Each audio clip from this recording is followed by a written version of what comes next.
Welcome to Image Bearers. My name is Otoma Edje. This is season 3, episode 41. I'm very excited to have back on the program Dr. Scot McKnight. I arm wrestled him, and I guess I won this time, but we'll see where things go from there. Also excited to have on the program today Tim King and also Becky Castle Miller, who are going to be assisting with the interview. Today, we're going to be discussing Dr. McKnight's book, Pastor Paul. And if you can maybe just hold up a copy so everyone can see it. Yep. Okay. And so I think it's going to be very helpful for pastors, and I think even just Bible discussion leaders and just people in general, what we're going to be discussing. So for those that may not know, Dr. Scot McKnight is a world-renowned speaker, writer, professor, and the equipper of the church.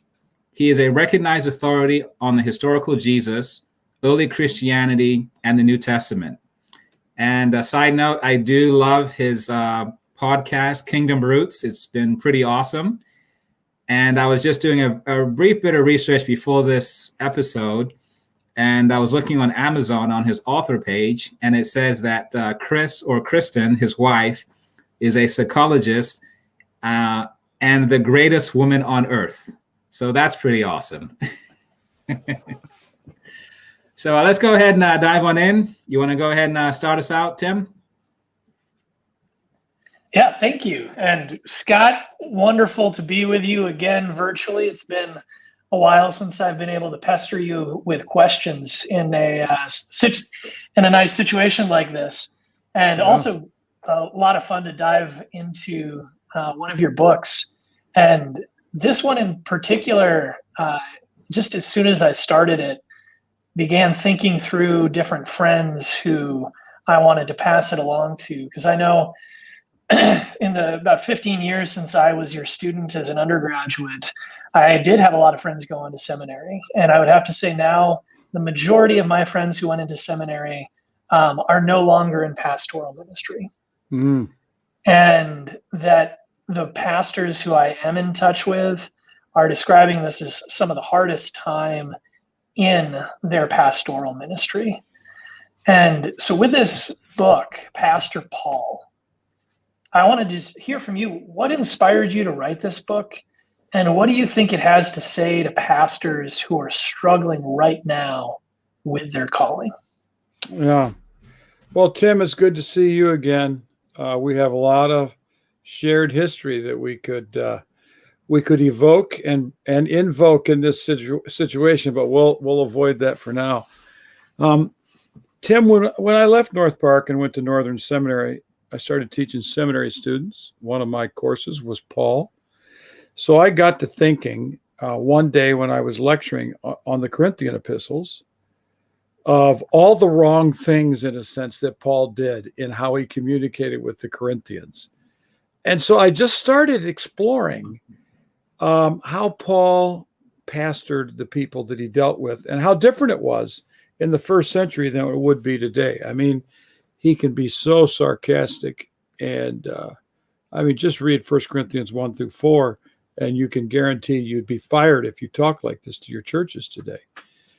So I got to thinking about this, and I began to work on it each year. Probably for 3 years, I expanded the lectures. I gave lectures in Texas to some pastors in which I talked about this. And then I was invited to give the lectures at a Nazarene seminary in Kansas City. And I said, what really I'd like to talk about is Paul as a pastor. And they said, that's fine. So I began to work on these as lectures. And it became almost an obsession with me to learn to think about Paul in terms of pastoring. One of the big things that I would say, and this is the big thing,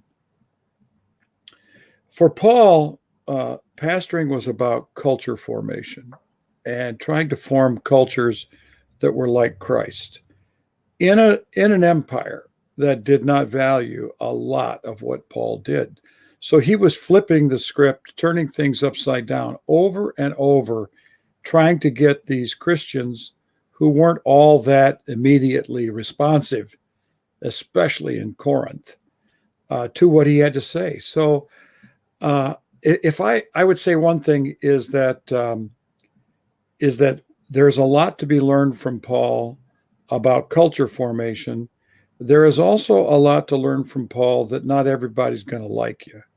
And the game of being liked is not a pastoral game. And so I don't know if I ever did this with in Becky's class, but in 2 Corinthians 10 to 13, if you read those 4 chapters and try to construct what Paul is being accused of, you will have a list of somewhere between 10 and 20 things that people didn't like about Paul.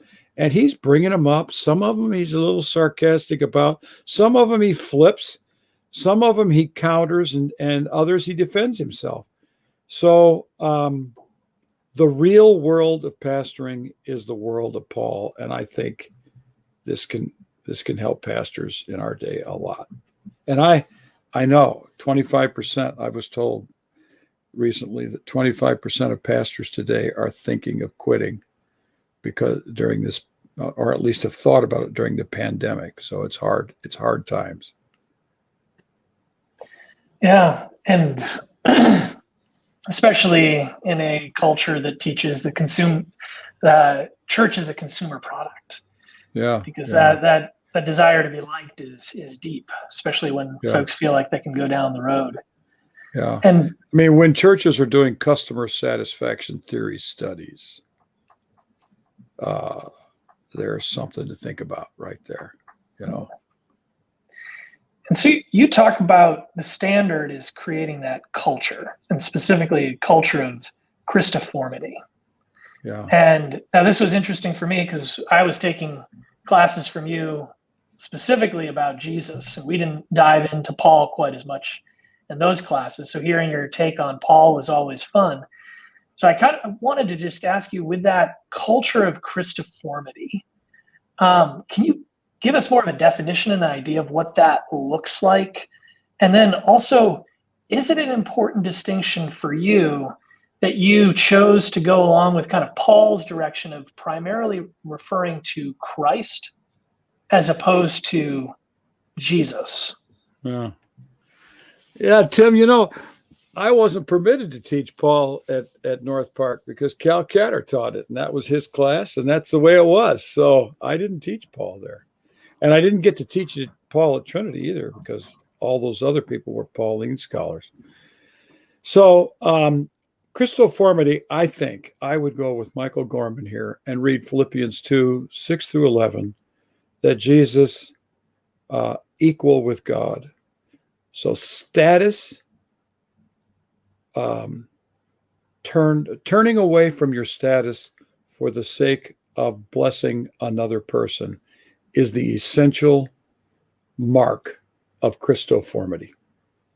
So, but then I think if you study the Gospels, you want to see how Jesus behaves and how he loves and shows compassion, brings people to the table who otherwise wouldn't be at the table, who flips the script on the religious authorities, who is unafraid to call out religious authorities. All these things are marks of Jesus that could be a part of Christiformity. But I would start for Paul with Philippians 2, 6 through 11, that though equal with God, he gave himself up for the sake of others to redeem them and was glorified or rewarded on the far side of self-denial. And this can lead to a lack of health. If you deny yourself constantly, you will deflate your own human capacities. So it's not like it's every day you don't do what you want, you do what others want. Then you get ruled by other people. That's not what he means. He means that we have to have relationships with people where we at times surrender what we want for the sake of their redemption. And that's the sort of thing that I think Paul focused on. Always those beautiful visions of the pouring out. Yeah. And pouring out of a place of abundance. Yeah. That's where I'm going to have to resist the temptation to try to dominate this conversation. I've gotten one more question spot that I can ask you, because I know this could go on all afternoon. But that's where I love with Christiformity of that being something that the pastor embodies as creating the culture, and that it's Christiformity, not perfection. And I was wondering if you could talk about some of that tension and how to delineate those things, because I think so many times congregations expect a kind of perfection from their pastor when really what is needed is that Christiformity. Yeah.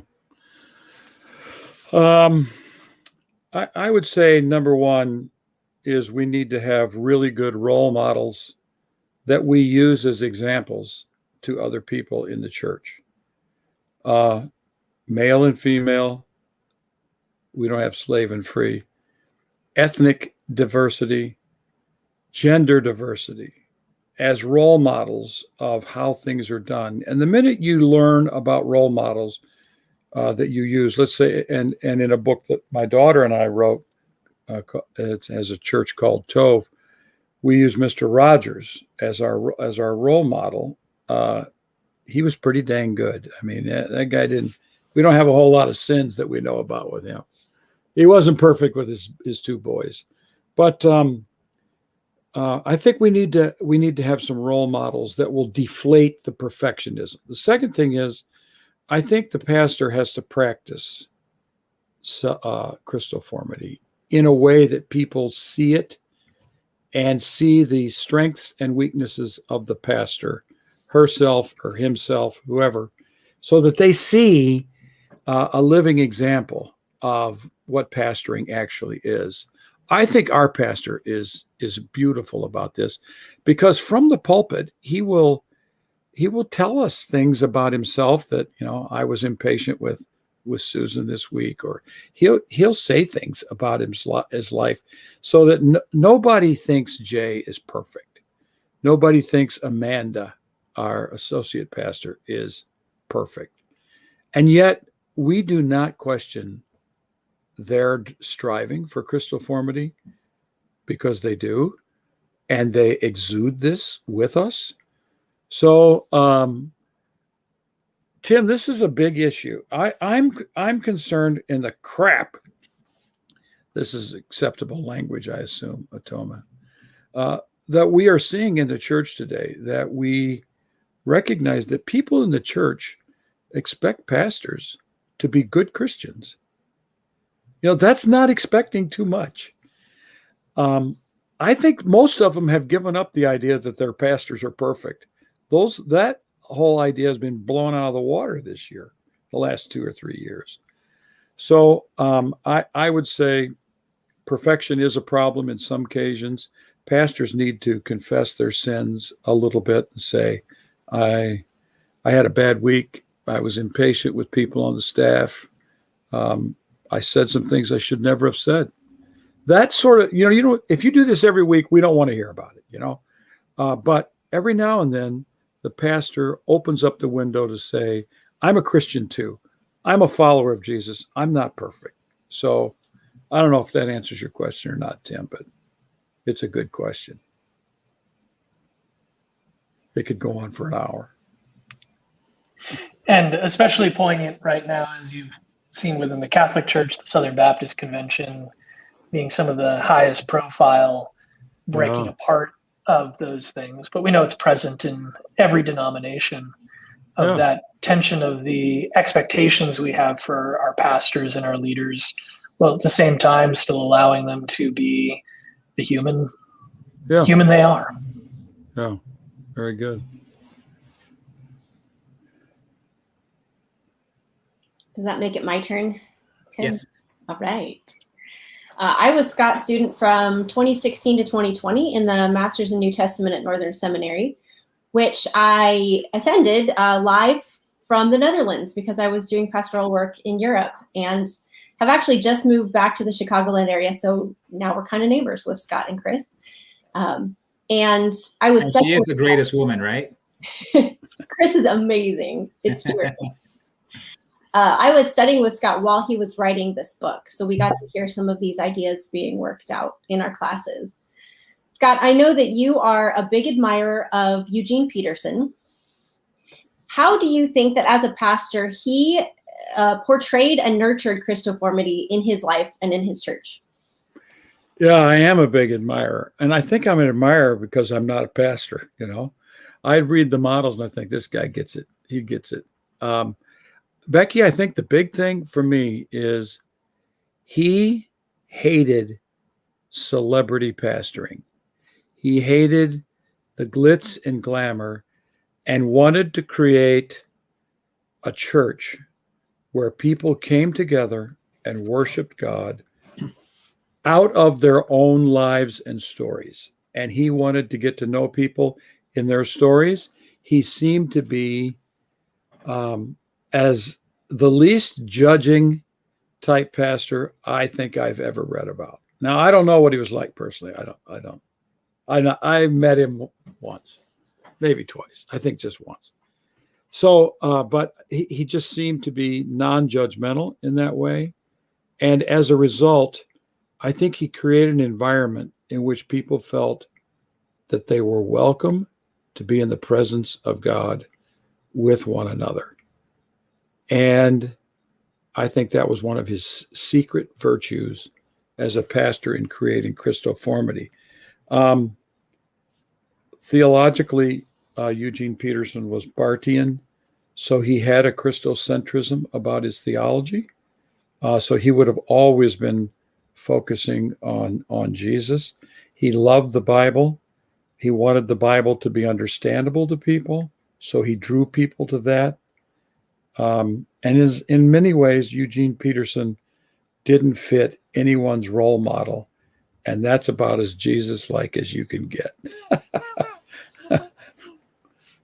Yeah, it's a good question.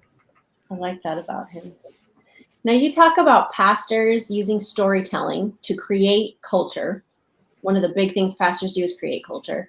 And of course, the story that pastors should be telling is the story of Jesus, which is the gospel. So for those who maybe haven't read the King Jesus gospel, briefly, how do you define the gospel? Yeah. The gospel is, it's very simple. To tell the story of Jesus is the gospel. Jesus is the gospel. In fact, you know, an early church father called him the auto basileia, the kingdom itself. So to me, the story of the Gospels is a way of telling people about Jesus. And it is not shaped in that sense by the response, reformed and reframed, so that it becomes the art of persuasion. It is the art of presentation rather than the art of persuasion that allows us to say we're talking about the gospel. Here is Jesus. You know, Tim sat in my class. That was a Jesus class, I'm pretty sure. And we just kind of go through different themes about Jesus, different things. You talk about Jesus for an entire semester with college students, you find that they're attracted to him because he is attractive. And that's, I think that's the goal of gospel study is for people like the Pevensie children in the Aslan books is to, they want to get on the back of the lion and ride through the land. That's what it's about. And I think it is sickening to me that our churches are so little focused on Jesus and so focused on, I mean, there's a lot of good things to be involved in, but people should come to church to hear about Jesus and know that when they come there, they're going to hear about him. And that's what we need to do. Mm-hmm. Two of the elements of that gospel story are Christocracy, the reign of Christ, and the redemption that he offers. How are those elements relevant to creating a God-honoring culture? How would focusing on those things change our church cultures? Yeah. Christocracy would mean that Christ rules, that he's the one who grips us in his grip and in his rule. We need this today because there are too many things claiming our rule. We are obsessed by political parties. I just saw something, partisanism. I'd never heard this word. I guess it's a word in the dictionary. We are gripped by these things so much that we've almost become, let me say this, there are Christian nationalists and there are people who are anti-Christian nationalists who are almost as gripped as tightly in the political process as the Christian nationalists, but from the other side. This concerns me about us. I believe in justice. I believe in peace more than a lot of these people believe in. I believe in wisdom and love and all these things. We need to focus on these, but we also need to do it from the angle of who Jesus is and what he's called us to be. And he redeems. People's lives are made whole through him. And the stories of wholeness don't all come from the fact that people say, I realized that I was a sinner. Some people realize that they are worthless with other humans. They realize that their past is broken and they lived a life in a sense of mistreatment and injustice. And they find in Jesus that kind of justice and a new kind of treatment and wholeness and healing.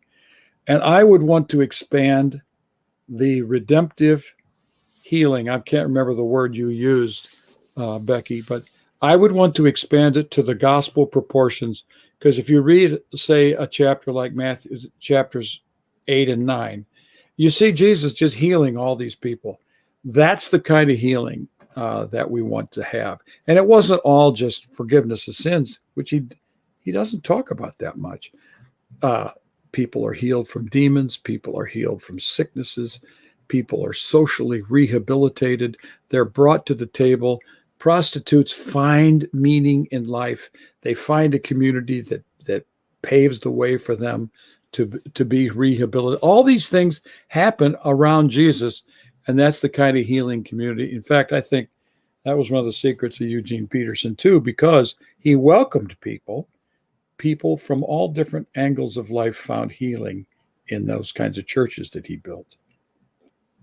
I love that perspective. I've been doing a lot of work in Luke 4 and Jesus' proclamation of mission being not even in that passage focused on forgiving sins, but it's about holistic healing and restoration and freedom.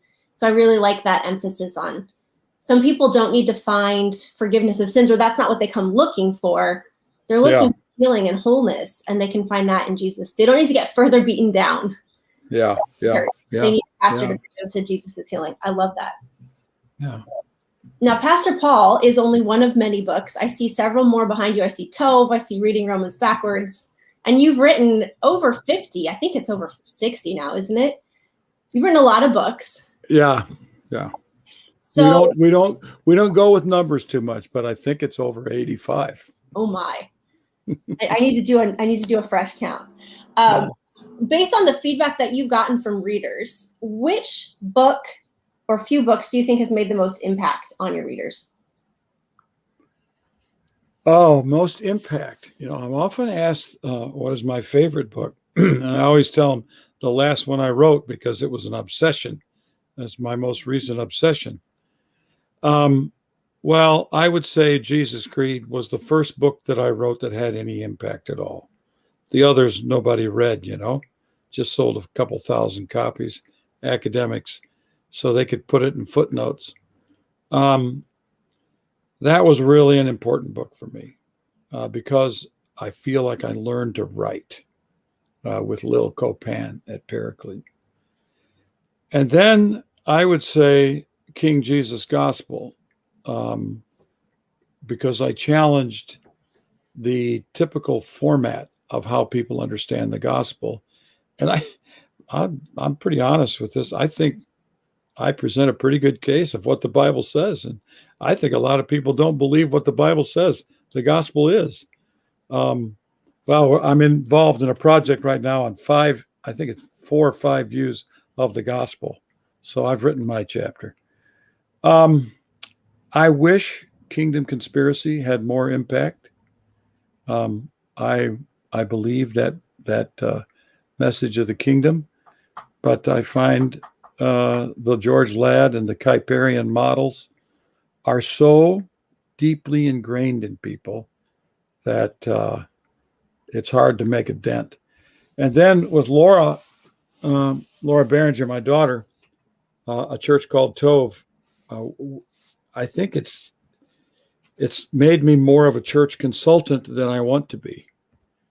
People, I'm going, okay, I wrote this for this angle, but that whole thing about how to change church cultures, that's not something that I do, because that's not where I work. So that book has had quite an impact, and I've done, I think, 100 podcasts on Tove. And I've never done anything like this ever. I've never had a book light up social media like this. So maybe this book will have the biggest impact, but Jesus Creed starts that process. So many podcasts what are you and Laura calling them? Tovecasts? Tovecasts. That's right. This is not a Tovecast. This is a Paulcast. Must be nice to have a break from podcasting. I would say from the women I've talked to, Blue Parakeet is probably one of your most impactful books. That's had a big impact on a lot of people. Yeah, I don't see it right here. Yeah, that was, I should have brought that in. That is, I think of all the books I've sold, it has the number 2 most amount of sales. And a really good second edition. Yeah. Cool. Well, that's over to Otoma for now. All right. So, if a new pastor who just graduated from seminary, they start their commission or work, if you will, wanted to start reading some of your books, perhaps they heard you at a conference or what have you, what few books would you recommend they start with of your books? Well, I suppose the ones I just mentioned: King Jesus Gospel, Jesus Creed, Kingdom Conspiracy, Church Called Tove, Blue Parakeet. If they're academics, then probably I would emphasize the commentaries like Colossians, James, and Philemon. But those would be the ones I would probably. Nobody reads A Light Among the Gentiles anymore. One of my sons. What? I did what? Assigned to us in class. Oh, it was? We're still reading it. And your book on conversion. I don't think it's well known, but it's really good. It was so helpful. Yeah. Turning to Jesus. Yeah, the sociology, to jump in on that one, I've actually started going back to that to talk about addiction recovery narratives. That the same thing in the addiction world of only having this kind of one dramatic moment, like you're all the way down, hit rock bottom, dramatic moment, everything changes. That kind of narrative has been so dominant that we actually need a lot of different models. And so I went back to that book of what are the different models that especially are biblically based to talk about how people turn, in that case, to recovery, but turning to Jesus. Yeah. Tim, you weren't in that class, were you? No, but I picked up some books that even when they weren't assigned. Yeah, I remember that class, but I don't remember if you were in there. I didn't think you were in there. It was probably a little bit after you, maybe. Yeah. Well, he has a computer. He knows how to find things. Computer and an Amazon Prime membership. It's dangerous. All right. We have some. Go ahead, Becky. More people should read A Community Called Atonement. That one doesn't come up on the radar, but I think that's one of Scott's most seminal books. Yeah. Well, thanks. Yeah. All right. So as we continue, how can people find out, number one, more about your ministry? And then number two, do you have any other projects? I think you just kind of alluded to one where you're writing a chapter in a book. Do you have any other projects you can share about? Oh yes. All right. I'm on Twitter, Scot McKnight. I'm on social media, Facebook, Scot X McKnight, Scot McKnight, and let's see, I have a blog at Christianity Today called Jesus Creed, and a newsletter called Tove Unleashed with Substack. And I've really enjoyed working with Substack. It's so much easier to write with. Okay. Writing. Okay, I have just agreed to a 16-book contract with Zondervan on a sort of, it's called Everyday Bible Study, and it's a little bit like Tom Wright's, what do you call it, the Bible for Everyone or something like that, and the old William Barclay Daily Study Bible. So I'm writing on that. Becky is actually writing the study questions at the end of the chapters. So she's got the first volume in her computer. And yes, I wrote a chapter on the gospel for this 4 or 5 book. I can't remember. I think it's 4 views. But I'm writing a book on Revelation, and that's my jam right now. I think I can use that word jam.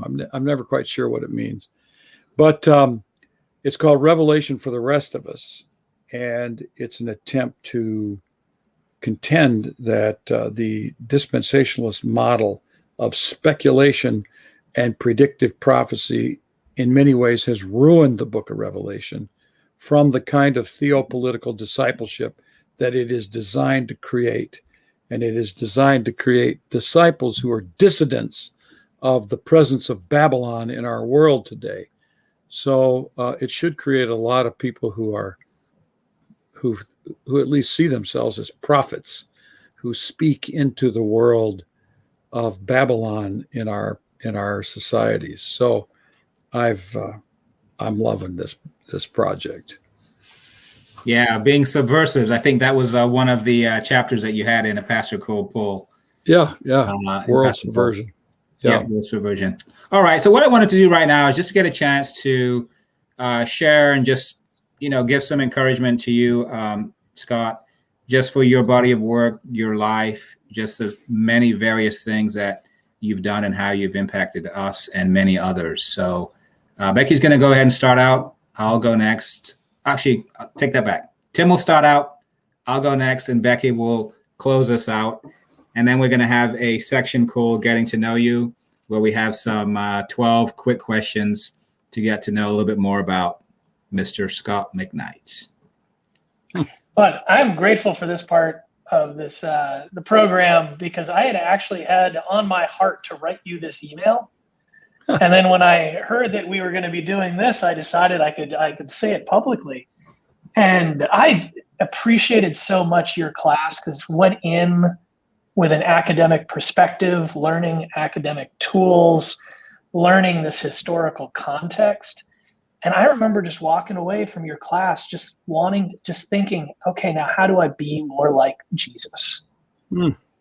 And to walk away from a class with that on your mind, of not just here's the tools to study this book, but that you taught it in a way that was inspiring to actually want to emulate who Jesus was.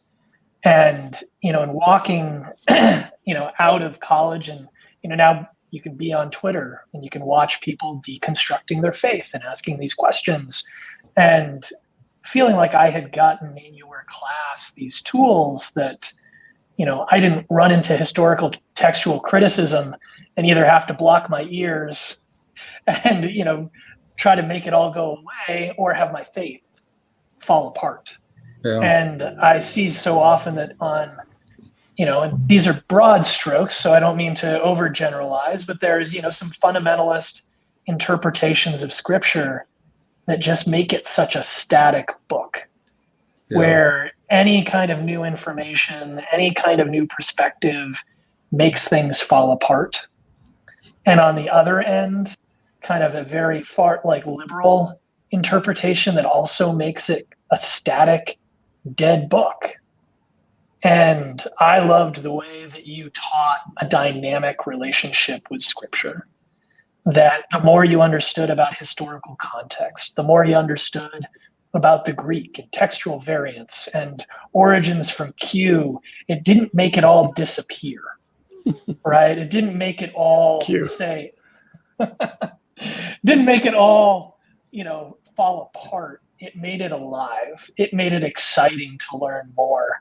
And I, oftentimes in crossing different political circles or different theological circles, I had a call, was talking with a mainline pastor, and we were discussing a book that was extra canonical accounts of the historical Jesus. And at the end of it, he was just like, but wait a minute, you still affirm the resurrection? But we were just talking about this academic stuff, and you still have it's like, yeah. And that's how I learned to read the Bible, was not to be afraid of this other information, to accept, to engage with it, to learn from it, and to still have a passion for Jesus, and to still have a belief and hold on to the mysterious and the miraculous. And I don't have to check my brain at the door to still affirm Christ has died, Christ has risen, Christ will come again. That's good. Thank Thanks, you. Tim. Thank you. Thank you. I'll say for myself, I was never one of your students, but I do feel like, as I've read so far 3 of your books, and I have, 82 to go. I have become a student in some various ways too. And I think the book that has probably had the most impact on me so far is the King Jesus Gospel. Mm-hmm. And I read it at about the same time that I read Matt Bates's book, Gospel Allegiance, and then also Saved by Allegiance Alone, Salvation by Allegiance Alone. Mm-hmm. And I always suspected the way that we as a church, in general, look at conversion and salvation is like totally different than what the scriptures say. And I just love the way that you basically, laid that out with your book. And I ever since then, I've been very, very impressed by, your writing, and any chance I have to bug you or get you on the program to at least share you to my friends is just an honor. So, thank you for that. And I also think, just as I've just seen you interact with different people, you definitely, I would say 2 things. One is you kind of have this tribe of people that you kind of all work together with, and you have just great relationships with all of them. But you're also someone who's very, I would say, got a lot of conviction, where, people can be saying this and that. And you're like, no. This is the way it is. And I appreciate that backbone about you, where you're not mean, but you're firm on what you believe. And I think you don't really care what side that puts you on. And I just think there aren't enough, in my opinion, pastors these days that don't care about upsetting one side or another. They want to keep friends with everyone. And it's like, you're no longer a prophet when you do that. And so I really respect that aspect, about you, from what I've seen. So thank you. Thank you. Volumes could not contain all the good things that I would want to say about Scott. Personally, I just wouldn't be who I am and where I am without Scott's influence. I wouldn't be a seminary graduate if it weren't for connecting with him and going to Northern. I wouldn't be a published author if it weren't for his advocacy for me. I wouldn't have finished my thesis if it hadn't been for his oversight. So many of the opportunities that I have right now are directly due to Scott's advocacy for me. And I've told so many women that I know, Scott doesn't just advocate for women in his books, which you do. He said he also literally truly advocates for his female students, his female colleagues, and it's real. You're not a celebrity writer who says good stuff. You actually live it in that way, like Eugene Peterson, you live that out. And I really respect that. On the level of just like Pastor Paul specifically, I got to read some early versions of some of the chapters while I was learning how to be a pastor myself. I was working at an international church. I was in seminary and trying to figure out how to be a pastor and what kind of pastor I wanted to be. And so I got a chance to talk with Scott about some of these chapters and see the ideas form. And that shaped me as a pastor. And Scott and Chris have done so much to pastor me. I know Scott always says, I'm not a pastor, but you do such a good job of pastoring your students. You notice who's sick. You notice who's hurting. You follow up with them. You listen, you pray, you advocate, you encourage. And I felt that, especially at the end of the time in the Netherlands, I had some just really awful ministry situations. And Scott and Chris cared for me from a distance through all of that. So not only did I learn from seeing the book take shape and learn about pastoring from Paul, but just really felt that the same kind of pastoring that Scott writes about in Pastor Paul, he lives out. And I really benefited from that. So thank you. Thank you. Your toes. Good. Well, some days. So now I get to do the lightning round. So these are fun questions, quick answers. Okay. First one is, what is your favorite cuisine and why is it fancy olives? Fancy olives. I do like olives, but my favorite food is something that we don't eat much anymore. I love pasta, but haven't had pasta maybe one time in the last 3 years. So it's not so healthy, so we don't have it. So we like salmon. We like salads. All right. Tacos, those kinds of things. All right. Okay. Sorry. What is your favorite film or TV series? I don't have a TV series. I don't know any TV series, but film, we don't watch movies twice, so I don't know that many movies. Grease. How about that? Grease. Okay. What is your morning routine? Get up. By the time I get to the kitchen, I make my breakfast, have coffee, check the computer a bit, and then Chris is doing her routines at the same time, and then she has some breakfast and some coffee, and then we go for a walk. And because of pandemic, we do this twice a day now. We walk twice a day. So we've been doing this for 16 months. We walk about 12 to 13,000 steps a day. So, and when it's bad weather, we go to the mall.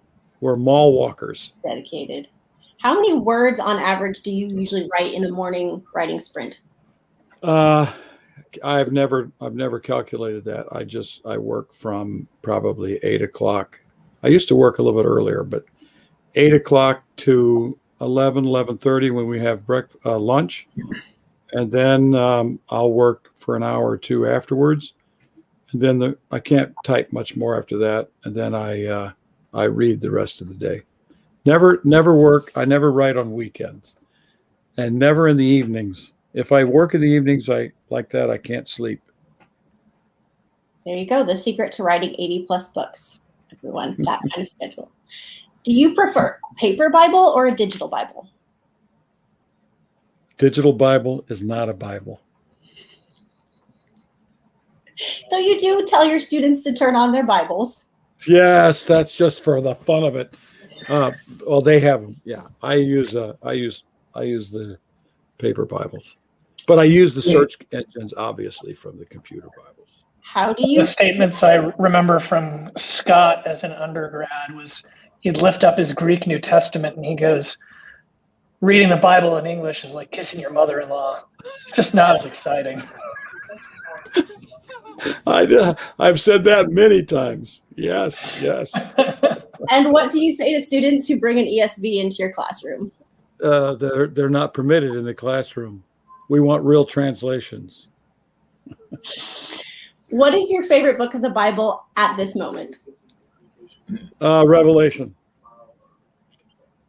Who is your favorite Bible character? Okay, well, this has to be Jesus. So I'm saying it's not Jesus? Other than Jesus, sure. Okay. Paul. Outside of the Bible, what is your favorite book or author? Dietrich Bonhoeffer, Discipleship. And what book? In German. The German is amazing. because reading it in English is not as exciting. That's right. What book do you think everyone should read in the next 12 months?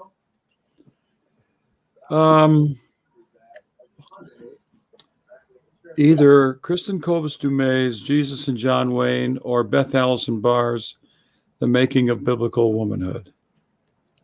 Right, the Tove bundle. What is your favorite place to live?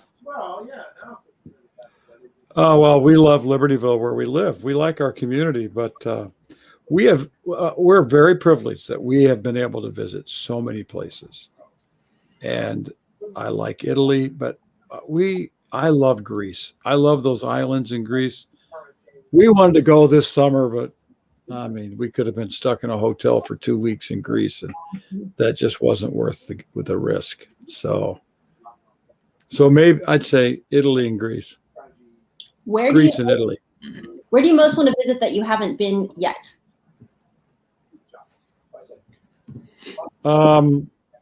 Well, okay, Berlin. I'd like to go to Bonhoeffer's home in Berlin. We've never been to Berlin. So, are you team Apple or team Android? Well, I'm Apple. I'm not sure what Android means, but then definitely we're Apple. We're Apple. What are some of your favorite apps for your iPad, your phone? Apps. Okay. I use apps on my iPad and on the phone. I use ESPN.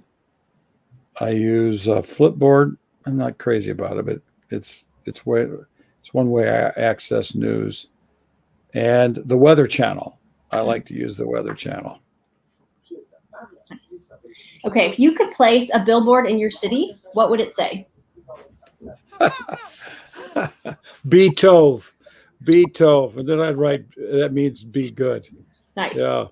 You should talk to your publisher about that, actually. Or maybe Laura can do it on her Cricut. Laura's making some bookmarks that are really cool looking. Beautiful. Yeah. New marketing plan. Yeah. Okay, that's it for the lightning round. So back over to Otoma. Okay. All right. You've definitely been a great sport. Thank you so much for that. I don't know what Android is either, so we're in the same boat there. But again, thanks so much for your time. Those that watch this episode, please click like, consider subscribing for more great episodes with great authors and great personalities centered on being image bearers. I also want to give a quick shout out to Karina Warner, who has definitely supported this program in a great way. Thank you so much, Karina.